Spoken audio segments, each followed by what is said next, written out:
What's up, y'all? I'm Jimmy Searfoss here with CBS 19, here to talk to you about a thing that has taken the baseball world by storm. Because if you clicked on headlines lately, they'd have you believe that people are hitting the ball with something that looks something like this.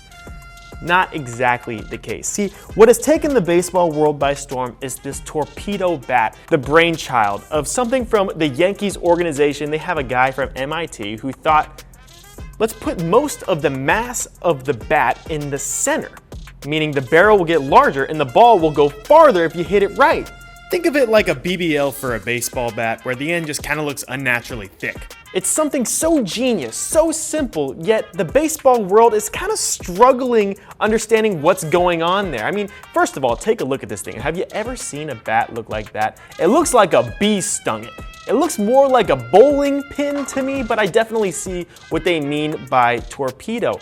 And let me tell you, the results from this bat have been insane for the Yankees. These guys just can't stop hitting home runs. 15 home runs in the first 3 games of the season, and it's starting to catch on. Some more teams are ordering these bats, and they're going to be starting to use them here soon.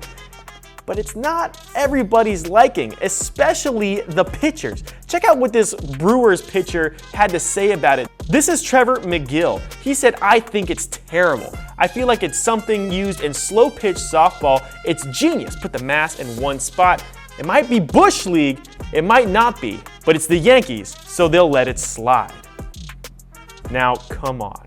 This is not Bush League.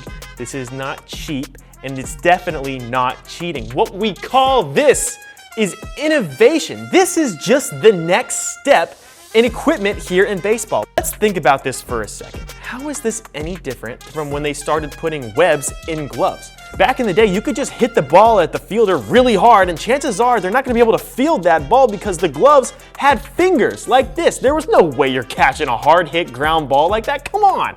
But when you start implementing a web, things get a little easier. All of a sudden, you got to hit it where they ain't. Shout out William Wee Keeler. But there was a controversy even when they started putting webbing in the gloves. Check out this from the Baseball Hall of Fame. This is taken from their website on the evolution of baseball mitts. Check out what George Wright has to say. He's a legendary shortstop, was the star on the original Cincinnati Reds, as in the very first professional baseball team, also a glove maker and a purist.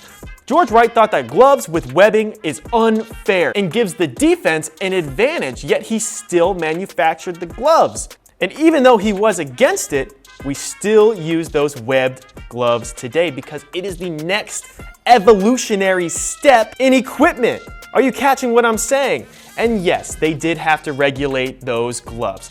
But the same thing is going on with these bats. These are just as regulated as everything else in the MLB. The MLB requires that the barrel of the bat be 2.61 inches in diameter, and the bat itself has to be shorter than 42 inches.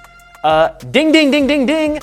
That qualifies. And this isn't even the first time a bat that looks like this has been tried to be used in the Major League Baseball. Check out this one, Heine Grove. First of all, shout out to an old-timey name, Heine. You don't see a name like that anymore.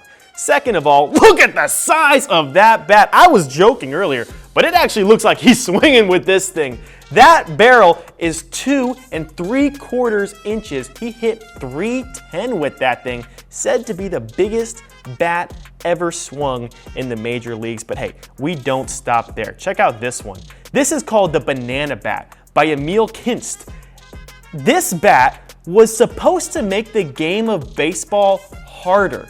See, this guy didn't think that baseball was hard enough and that everyone needed one step further. So the idea with this crooked looking bat is that it would create a weird spin on the ball. And you believe me, you can look this up. The patent is still out there online. It's supposed to make the ball harder to be caught. Now, that bat was actually never used, but I like the creativity there, Emil. But even modern day players have been trying to change their bat to get an advantage. Even very recently, hey, remember Jeff McNeil, kind of the utility man over at the Mets? He's been adapting his bat since he got into the league. Check out the handle, and that there isn't one. He believes that because he has no handle, it makes the bat a little more evenly distributed. That way he can move it around and hit the ball more square. But it doesn't stop there. Even just a few years ago, remember this axe bat? The handle shaped like an axe would be. The intent for that is that way you are swinging and hitting the part of the barrel that results in the best kind of contact for the ball. See guys, this is nothing new. People have been trying to change their bats and get an advantage on pitchers for years now, and honestly, deservedly so. You can look up the stats yourself. Pitchers have been evolving to a point where they're just dominant these days. Batting averages have been going down since the 2010s. Strikeouts per game has been sharply on the rise. Batters have been at a stark disadvantage to a point where the MLB has had to step in and implement a ban on the shift. I mean, think about it. This is just a team doing the best they can for their players. They're not changing the wood. They're not changing what the wood is made of. They're changing where the wood is on the bat. Perfectly legal, perfectly okay, and it's not like they're juicing their players either. This is natural. This is the market changing to become more successful. This is arguably American. So sorry, Brewers pitchers. You're just gonna have to learn how to toss them outside, avoid barrels, because these bats are here to stay.